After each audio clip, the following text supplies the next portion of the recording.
tidak ada hari yang amal soleh di dalamnya lebih dicintai oleh Allah daripada hari-hari ini, yakni ayyamal ashri, yaitu pada 10 hari pertama dari bulan Zulhijjah. Qalu, para sahabat bertanya, ya Rasulullah, walal jihad fi sabilillah, wahai Rasulullah, termasuk lebih utama dari jihad di jalan Allah? Rasulullah menjawab, qala walal jihadu fi sabilillah, termasuk lebih utama dari jihad fi sabilillah. Illa, kemudian Rasulullah melanjutkan sabdanya, illa rajulun kharaja bi nafsihi wa malihi, kecuali seorang laki-laki yang keluar dengan jiwa dan hartanya, falam yarji' min dzalika bi syai'in, kemudian dia tidak kembali dengan sesuatu apapun dari itu, artinya dia mati syahid dalam jihad tersebut. Salatullah salamullah alal hadi Rasulillah. Assalamualaikum warahmatullahi wabarakatuh. Oleh banyak sekali para perawi, Al-Imam Al-Bukhari, kemudian Imam Ahmad, At-Tirmidzi, Abu Dawud, dan Ibnu Majah, bahwa Rasulullah Shallallahu Alaihi Wasallam bersabda, ma min ayyamin al-amalu salihu fiha ahabbu ilallahi min hadhil ayyam, yakni ayyam al-ashri. Qalu ya Rasulullah walal jihadu fi sabilillah, qala walal jihadu fi sabilillah illa rajulun kharaja bi nafsihi wa malihi falam yarji' min dzalika bi syai'in. Rasulullah Shallallahu Alaihi Wasallam bersabda, ma min ayyamin al-amalu salihu fiha ahabbu ilallah min hadhil ayyam. Tidak ada hari yang amal soleh di dalamnya lebih dicintai oleh Allah daripada hari-hari ini, yakni ayyamal ashri, yaitu pada 10 hari pertama dari bulan Zulhijjah. Qalu, para sahabat bertanya, ya Rasulullah, walal jihad fi sabilillah, wahai Rasulullah, termasuk lebih utama dari jihad di jalan Allah? Rasulullah menjawab, qala walal jihadu fi sabilillah, termasuk lebih utama dari jihad fi sabilillah. Illa, kemudian Rasulullah melanjutkan sabdanya, illa rajulun kharaja bi nafsihi wa malihi, kecuali seorang laki-laki yang keluar dengan jiwa dan hartanya, falam yarji' min dzalika bi syai'in, kemudian dia tidak kembali dengan sesuatu apapun dari itu, artinya dia mati syahid dalam jihad tersebut. Hadirin yang dirahmati oleh Allah Subhanahu wa taala, hadis ini menjelaskan kepada kita bahwa amal-amal soleh yang kita lakukan pada hari-hari ini, 10 pertama dari bulan Zulhijjah, berupa apapun itu, apakah berupa sholat, apakah berupa puasa, apakah berupa qiraatul Quran, membaca Al-Quran, berupa sedekah, berupa infak, berupa zikir, sholawat, dan sebagainya, dari amal-amal soleh, maka amal-amal itu adalah amal yang paling dicintai oleh Allah Subhanahu wa ta'ala, dan pahalanya akan dilipat gandakan oleh Allah Subhanahu wa ta'ala. Bahkan Para sahabat bertanya, apakah amal-amal itu lebih baik daripada jihad fisabilillah? Rasulullah menjawab, iya, bahkan lebih utama dari al-jihad fisabilillah. Kecuali apabila seseorang yang berjihad fisabilillah kemudian dia mati dalam jihad fisabilillah itu, yaitu mendapatkan syahadah, dia mati syahid, maka orang yang mati syahid dia lebih utama daripadanya. Tetapi ketika seseorang berjihad fisabilillah kemudian dia pulang dalam keadaan selamat, dalam keadaan tetap hidup, maka beramal soleh di 10 hari pertama dari bulan Dzulhijjah itu lebih utama daripadanya. Hadis ini menunjukkan, hal itu menunjukkan betapa beramal soleh di hari-hari 10 pertama dari Dzulhijjah, bulan Dzulhijjah ini kita harus perhatikan. Perbanyaklah di 10 hari pertama bulan Dzulhijjah ini amal-amal yang baik, amal-amal yang soleh. Manfaatkan waktu-waktu hari-hari di 10 pertama Dzulhijjah ini dengan berbagai macam amal soleh, termasuk hadir dalam majelis ilmu adalah bagian dari amal soleh yang apabila kita lakukan di 10 hari pertama dari bulan Dzulhijjah, maka pahalanya berbeda dengan jika dilakukan pada hari-hari selainnya. Hadirin yang dirahmati oleh Allah Subhanahu wa ta'ala, keutamaan dari 10 hari pertama dari bulan Dzulhijjah ini juga ditunjukkan bahwa Allah Subhanahu wa ta'ala di dalam Al-Quran itu bersumpah dengan atas nama 10 hari pertama bulan Dzulhijjah ini. Di dalam surat Al-Fajr ayat 1-3 Allah Subhanahu wa ta'ala berfirman, wal fajr walayalin ashr wasyaf'i wal watr. Wal fajr artinya demi waktu fajar. Walayalin ashr artinya dan demi malam-malam yang 10.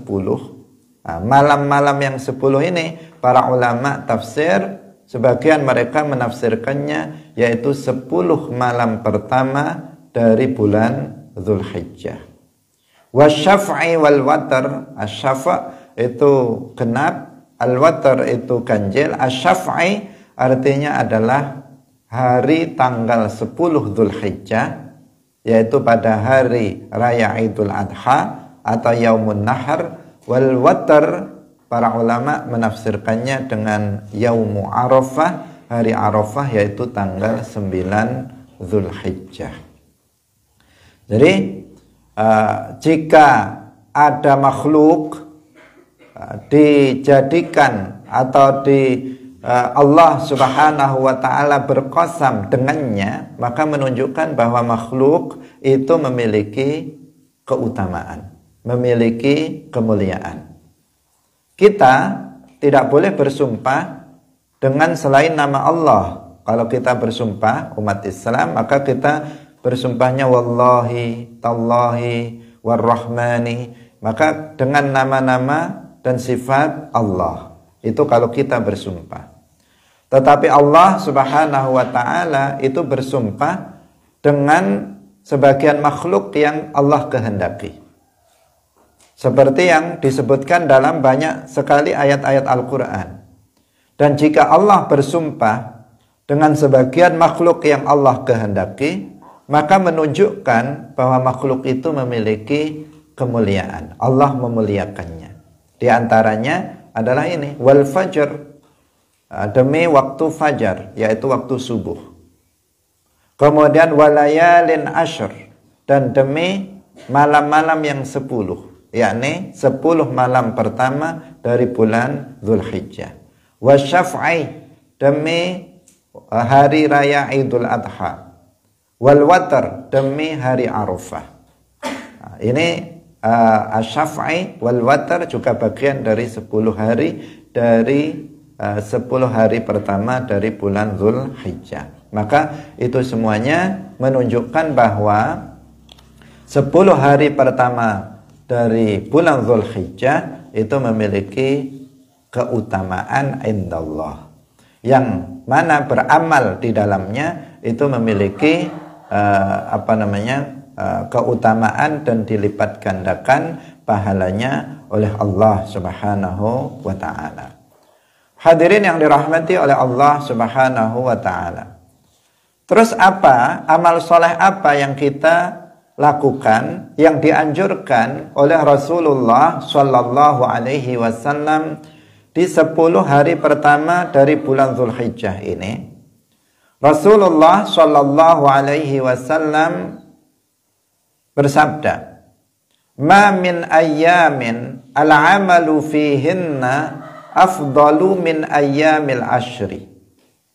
Tidak ada hari yang beramal soleh di dalamnya itu lebih utama dari hari-hari yang 10, yaitu 10 pertama dari bulan Dzulhijjah. Fa'akthiru fihinna tasbiha wat tahlila wat takbira. Maka perbanyaklah di dalam hari-hari itu 10 pertama dari bulan Dzulhijjah untuk membaca tasbih. Subhanallah, subhanallah. Membaca tasbih. Perbanyak membaca tasbih dengan minimal dengan membaca subhanallah. Wat tahlil. La ilaha illallah. Tahlil. Wat takbir. Allahu akbar. Allahu akbar. Allahu akbar. Rasulullah sallallahu alaihi wasallam menganjurkan kita untuk membaca itu dalam 10 hari pertama dari bulan Dzulhijjah. Perbanyak itu. Subhanallah, la ilaha illallah, Allahu akbar. Subhanallah, la ilaha illallah, Allahu akbar. Nah, dalam hadis yang lain ditambah dengan tahmid, alhamdulillah. Alhamdulillah. Rasulullah dalam hadis yang lain bersabda, fa'akthiru fihinna minat tahmidi wat tahlili wat takbir. Maka perbanyaklah di 10 hari pertama dari bulan Dzulhijjah untuk membaca tahmid, hamdalah, alhamdulillah, wat tahlil wat takbir. Inilah di antara amalan yang secara langsung Rasulullah sallallahu alaihi wasallam menganjurkan kita untuk melakukannya, yaitu berzikir dengan tasbih, dengan takbir, dengan tahlil, dan dengan tasbih. Hadirin yang dirahmati oleh Allah Subhanahu wa taala. Selain kita berzikir dengan zikir-zikir yang tadi telah dijelaskan dalam hadis, Rasulullah sallallahu alaihi wasallam juga menganjurkan kita untuk berpuasa di 10 hari pertama dari bulan Dzulhijjah. Bukan hanya pada hari Arafah atau hari Tarwiyah, tetapi dianjurkan berpuasa ini mulai tanggal 1 Dzulhijjah sampai tanggal 9 Dzulhijjah. Rasulullah sallallahu alaihi wasallam bersabda, "Siyamu yaumin min ayyamil ashri ya'dilu syahrain." Berpuasa pada hari berpuasa dalam 1 hari dari hari-hari yang 10 dari 10 pertama hari 10 hari pertama bulan Dzulhijjah, apakah dia puasa tanggal 1, tanggal 2, tanggal 3, tanggal 4, tanggal 5 misalnya. Berpuasa 1 hari saja dari hari-hari yang 10 dari awal bulan Dzulhijjah, itu ya'dilu syahrain, itu sebanding dengan berpuasa 2 bulan. 1 hari bernilai puasa 2 bulan. Jika kita berpuasa 9 hari, maka 9 kali 2 bulan. Artinya pahalanya sangat banyak dan dilipat gandakan. Tidak biasa kita berpuasa, pahalanya tidak biasa kita berpuasa pada 9 hari pertama dari bulan Dzulhijjah.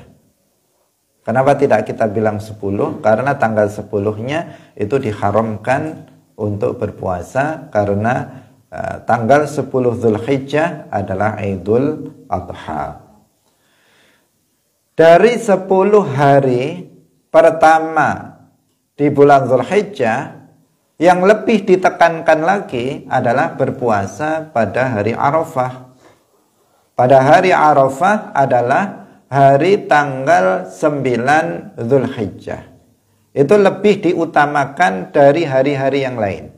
Tadi kita katakan berpuasa mulai tanggal 1 sampai 9 Dzulhijjah itu disunnahkan. Dan pahalanya berpuasa 1 hari dari hari-hari itu, maka itu sebanding dengan berpuasa selama 2 bulan. Kemudian berpuasa pada tanggal 9-nya yang disebut dengan Yaumu Arafah, dengan hari Arafah, karena pada saat itu Al-Hujjaj, orang-orang yang melaksanakan haji, itu mereka melakukan wukuf di Arafah. Pada hari Arafah tanggal 9 Dzulhijjah ini lebih diutamakan kita untuk berpuasa. Karena hari Arafah adalah hari yang paling mulia dari hari-hari selama 1 tahun. Bulan yang paling mulia dari bulan-bulan selama 1 tahun adalah bulan apa? Bulan Ramadan. Hari-hari yang paling mulia dalam 1 minggu adalah hari Jumat. Hari yang paling mulia dari hari-hari selama 1 tahun adalah hari Arafah. Rasulullah Shallallahu Alaihi Wasallam dalam hadis yang diriwayatkan oleh Al-Imam Ahmad, beliau bersabda, afdalul ayyami Yaumu Arafah. Hari yang paling utama adalah hari Arafah. Maksudnya hari yang paling utama dari hari-hari selama 1 tahun. Kalau hari Jumat itu hari yang paling mulia, tetapi dalam 1 minggu. Pada hari itu kita dianjurkan untuk berpuasa. Karena fadilah atau keutamaan dari berpuasa pada hari itu sangat besar.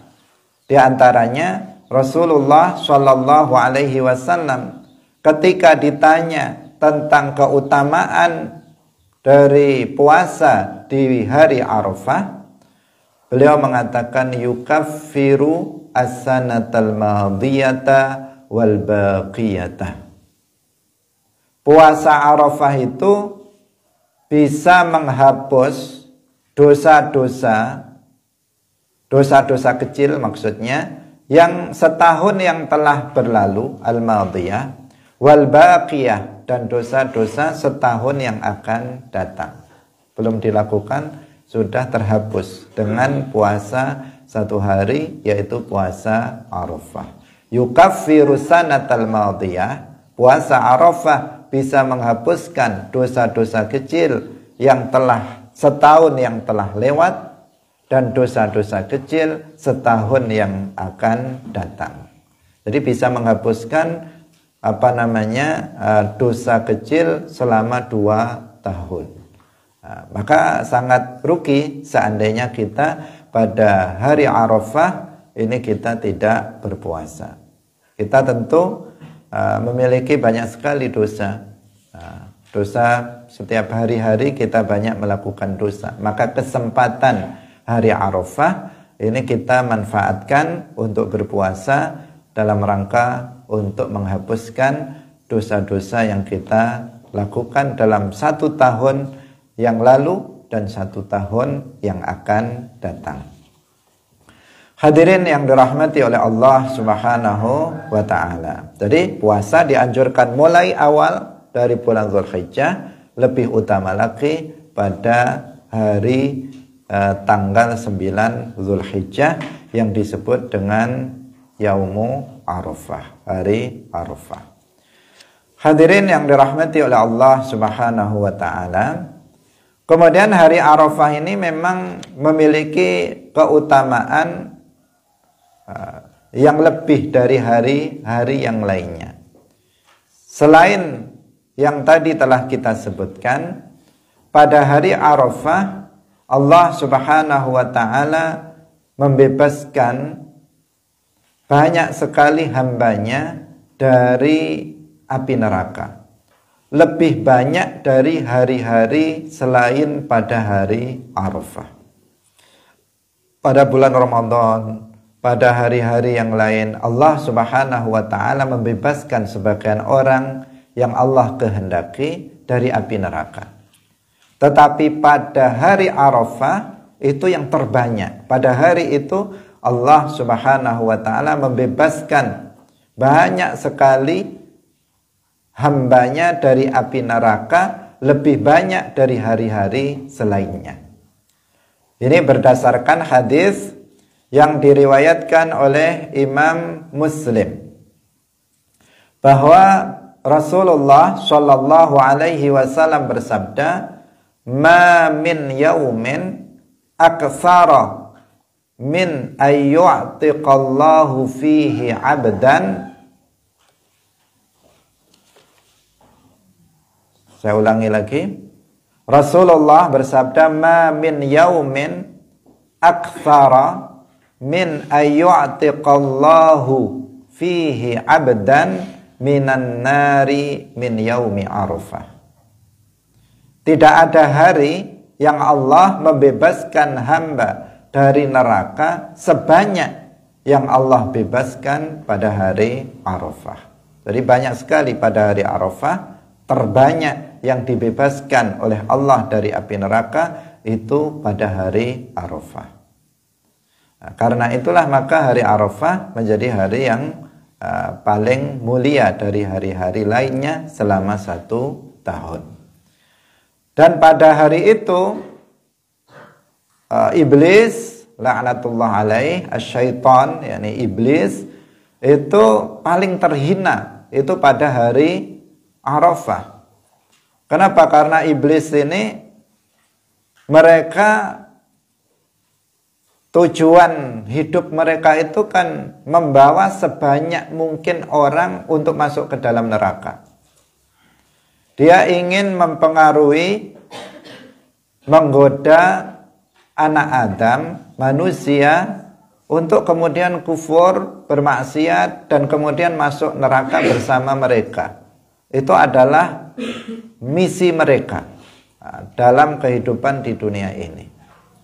Maka ketika di hari Arafah mereka merasa terhina, mereka merasa terusir dan ternistakan. Kenapa? Ternyata Allah Subhanahu wa taala di hari itu membebaskan banyak sekali orang dari api neraka. Artinya yang menjadi misi dia itu gagal pada hari itu, karena Allah Subhanahu wa taala mengampuni banyak sekali dosa para hambanya dan membebaskan mereka dari api neraka. Rasulullah Shallallahu Alaihi Wasallam bersabda, "Ma ru'iya asyaitanu yauman huwa fihi asgharu wala adharu wala ahqaru wala aghyadhu minhu fi yaumi Arafah." Rawahul Imam Malik.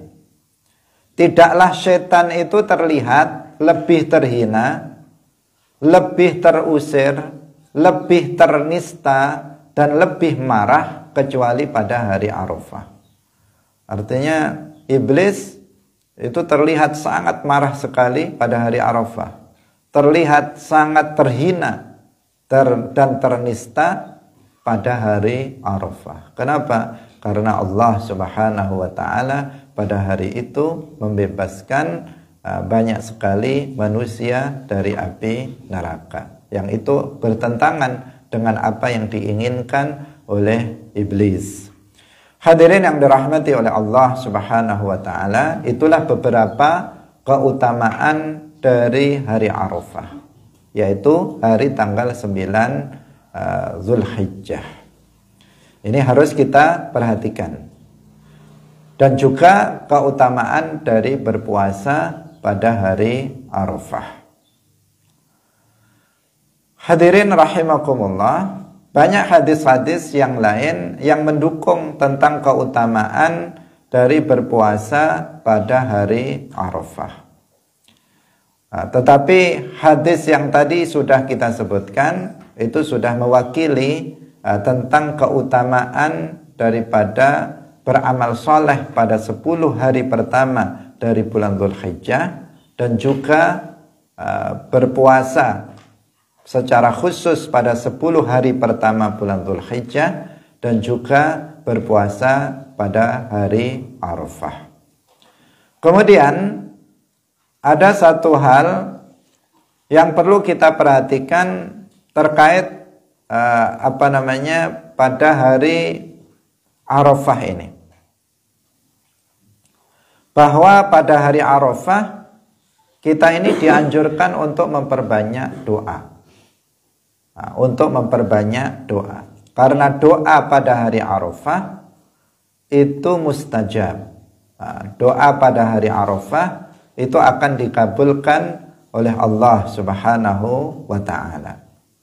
Ini seperti dawuhnya Rasulullah sallallahu alaihi wasallam, afdhalud du'ai du'a'u yaumi Arafata, wa afdalu ma qultu ana wan nabiyyuna min qabli la ilaha illallah wahdahu la syarikalah. Afdalud doa, doa yang paling utama adalah doa'u yaumi Arafah, berdoa pada hari Arafah. Wa afdalu ma qultu ana wan nabiyyuna min qabli, dan ucapan yang paling utama yang aku ucapkan dan para nabi ucapkan sebelum aku adalah la ilaha illallah wahdahu la syarikalah. Hadis ini menunjukkan dua hal. Yang pertama tentang keutamaan berdoa pada hari Arafah, dan bahwa berdoa pada hari Arafah itu mustajab. Maka kita yang memiliki hajat, baik hajat duniawi maupun ukhrawi, agar berdoa pada hari ini, memanfaatkan hari ini untuk berdoa kepada Allah Subhanahu wa ta'ala, sehingga apa yang kita hajatkan dikabulkan oleh Allah Subhanahu wa ta'ala. Hadis ini juga menunjukkan bahwa agama seluruh para nabi itu sama, bahwa para nabi semuanya mengajarkan la ilaha illallah wahdahu la syarikalah. Karena Nabi mengatakan ucapan yang paling utama yang aku ucapkan dan juga diucapkan oleh para nabi sebelumku adalah la ilaha illallah wahdahu la syarikalah. Artinya seluruh para nabi, mulai dari nabi yang pertama yaitu Nabi Adam alaihi salam sampai dengan nabi yang terakhir yaitu Nabi Muhammad sallallahu alaihi wasallam, itu menyembah Allah, hanya menyembah Allah, dan mereka mengajak umatnya untuk hanya menyembah Allah dan tidak mensekutukannya dengan sesuatu apapun selainnya. Dan itu menunjukkan bahwa mereka agamanya adalah satu, yaitu Islam. Hadirin yang dirahmati oleh Allah Subhanahu wa ta'ala, ada banyak waktu-waktu yang apabila kita berdoa maka mustajab. Dan juga ada tempat-tempat yang apabila kita berdoa di sana maka doa kita mustajab. Dalam berdoa kita harus juga memperhatikan hal-hal yang seperti itu. Kita berdoa memang kapan saja, tetapi kita juga harus memperhatikan beberapa waktu yang disebutkan oleh Rasulullah maupun oleh para ulama sebagai waktu yang mustajab dalam berdoa. Seperti misalnya sepertiga malam terakhir juga waktu yang mustajab bagi seseorang untuk berdoa. Dan ada lagi waktu-waktu yang lainnya yang disebutkan, diantaranya disebutkan oleh Al-Imam Asy-Syafi'i radhiyallahu anhu dalam kitab Al-Um.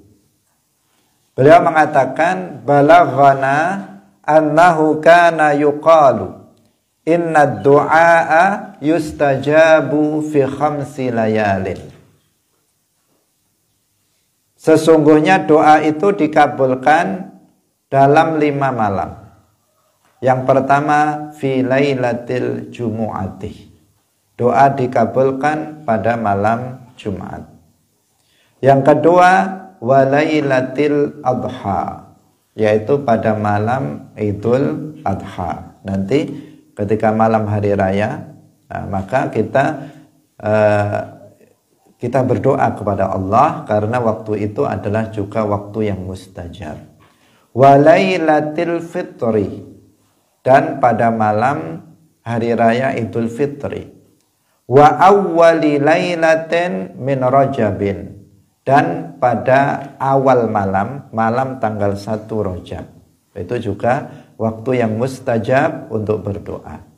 Yang kelima walailatin nisfi min Sya'bana, dan pada malam nisfu Sya'ban, yaitu malam 15 Sya'ban. Itu juga waktu yang mustajab untuk berdoa. Ini beberapa waktu yang disebutkan oleh Al-Imam Asy-Syafi'i bahwa berdoa di waktu-waktu itu mustajab. Selain yang tadi kita sebutkan, berdoa pada hari Arafah.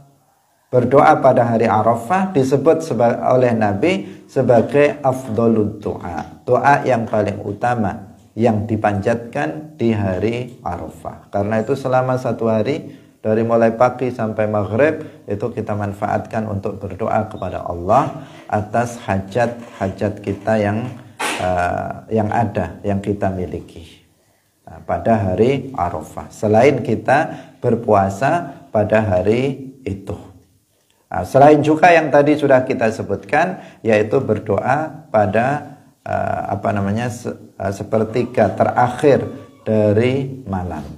Setiap malam, sepertiga malam terakhir juga disebut sebagai waktu yang mustajab dalam berdoa. Hadirin yang dirahmati oleh Allah Subhanahu wa ta'ala, itulah beberapa keutamaan daripada hari 10 pertama dari bulan Dzulhijjah, termasuk di dalamnya adalah hari Arafah. Kemudian ketika kita masuk pada hari yang ke-10, maka berarti kita masuk pada Idul Adha, atau disebut juga dengan Idul Qurban, karena pada hari itu, atau Yaumun Nahar, karena pada hari itu kita disunnahkan untuk menyembelih binatang kurban. Binatang kurban adalah binatang ternak yang disembelih pada hari raya Idul Adha dan hari-hari tasyrik dalam rangka untuk mendekatkan diri kepada Allah Subhanahu wa ta'ala. Itu yang disebut dengan binatang kurban. Yang pertama, dia adalah binatang ternak. Binatang ternak yang dimaksud adalah 3 saja. Yang pertama unta, yang kedua sapi, masuk di dalamnya kerbau, dan yang ketiga adalah kambing. Itu yang disebut dengan bahimatul an'am, yang dianjurkan untuk disembelih sebagai binatang kurban. Selain bahimatul an'am seperti yang tadi kita sebutkan, maka itu tidak mencukupi untuk dijadikan sebagai kurban. Misalnya seseorang berkurban dengan ayam misalnya, nggak bisa.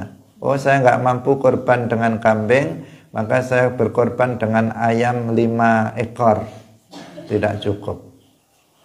Atau misalnya berkorban dengan bebek, mentok, dan sebagainya. Itu tidak mencukupi. Nah, kalau tidak mampu dengan kambing minimal, maka ya namanya tidak mampu, maka hukum sunnah baginya itu tidak berlaku.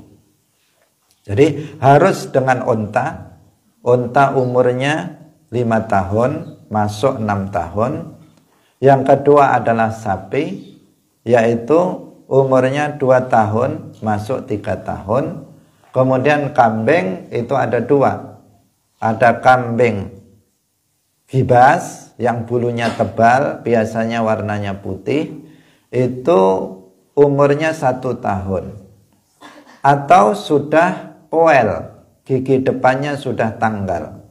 Nah, meskipun belum berumur 1 tahun, misalnya masih 9 bulan atau 8 bulan, tetapi gigi depannya sudah tanggal, sudah poel, maka sudah bisa digunakan untuk disembelih sebagai binatang kurban.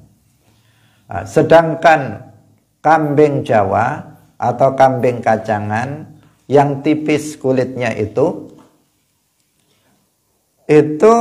umurnya harus 2 tahun, masuk jalan 3 tahun. Harus 2 tahun sempurna, masuk 3 tahun.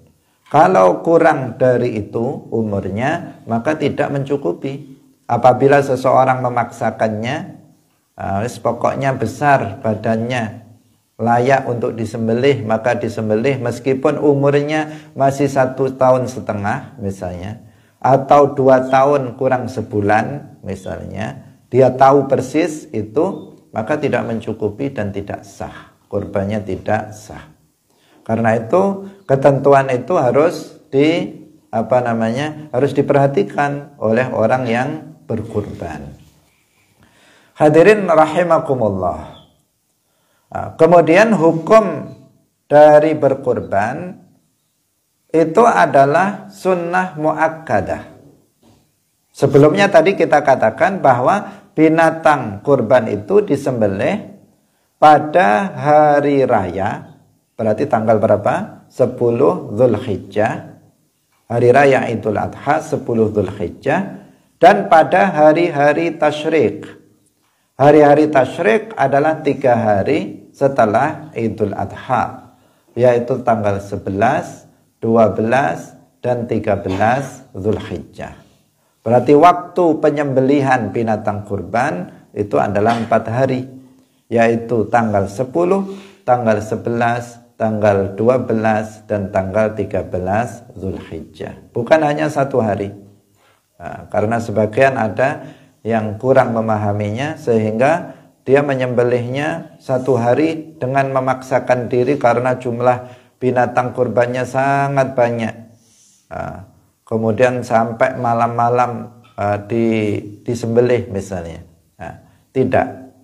Boleh memang disembelih di malam hari, tetapi yang lebih utama, yang afdal, binatang kurban itu disembelih pada siang hari. Jika tanggal 10 Dzulhijjah tidak selesai, bisa dilanjutkan tanggal 11. Nggak selesai, bisa dilanjutkan tanggal 12. Nggak selesai, bisa dilanjutkan tanggal 13. Bahkan apabila misalnya udah tanggal 10 kita nggak sembelih, tapi kita sembelih tanggal 12 saja misalnya, maka itu juga diperbolehkan. Karena memang waktu penyembelihan binatang kurban adalah pada hari raya Idul Adha dan 3 hari tasyrik. Kemudian hukum daripada menyembelih binatang kurban bagi seorang muslim mukallaf, baligh, aqil, merdeka dan mampu adalah sunnah muakkadah alal kifayah dalam satu keluarga. Nah, perhatikan, ini ada sebuah istilah yang perlu diperhatikan agar tidak salah faham. Agar tidak salah faham. Karena beredar di media sosial sebagian orang yang tidak memahami tentang hukum berkorban ini, kemudian mensalahfahami sehingga dia mengatakan bahwa berkorban satu kambing boleh untuk seluruh keluarga. Ada yang mengatakan begitu karena kurang memahami tentang maksud dari para ulama. Jadi hukum menyembelih binatang kurban itu sunnah muakkadah alal kifayah dalam satu keluarga. Maksudnya bagaimana? Sebagaimana kita tahu ada fardu kifayah, ada fardu ain.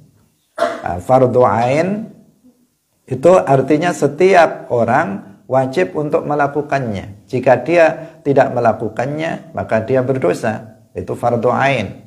Kalau fardu kifayah, apabila sebagian umat Islam sudah ada yang melakukannya, maka sebagian yang lain tidak berdosa. Seperti tajhizul janazah, merawat jenazah. Jika ada sebagian yang sudah ada yang melakukannya, maka yang lain tidak berdosa. Nah, sekarang ada sunnah, itu juga sunnah ainiyah, ada sunnah alal kifayah, kifaiyah. Menyembelih binatang kurban itu hukumnya sunnah muakkadah kifaiyah, alal kifayah, bukan bagi seluruh umat Islam dalam satu daerah atau keseluruhan, tetapi dalam satu keluarga. Jadi sunnah muakkadah alal kifayah dalam satu keluarga. Ada kata-kata dalam satu keluarga. Bagaimana maksudnya? Maksudnya apabila dalam satu keluarga itu misalnya ada 5 orang. Ada 5 orang. Kemudian 5 orang itu semuanya mampu untuk dikeluarkan atau untuk disembelihkan binatang kurbannya. Bisa untuk disembelihkan binatang kurbannya. Misalnya semuanya mampu memiliki harta. Mampu itu bagaimana? Yaitu apabila pada malam hari raya dia melihat pada harta yang dimilikinya. Apakah harta yang dimilikinya, uang yang dimilikinya misalnya, itu mencukupi untuk memenuhi kebutuhan makan dia untuk besok hari raya dan malamnya, malam berikutnya. Apakah cukup untuk memenuhinya? Jika cukup lebih, apakah cukup untuk memenuhi kebutuhan pakaiannya? Apakah sudah berpakaian semua? Oh sudah misalnya. Kemudian tempat tinggalnya, apakah cukup untuk tempat tinggalnya? Misalnya dia nggak punya rumah, kemudian dia harus misalnya menginap di hotel, atau misalnya dia menyewa rumah, apakah sudah dibayarkan sewa rumahnya?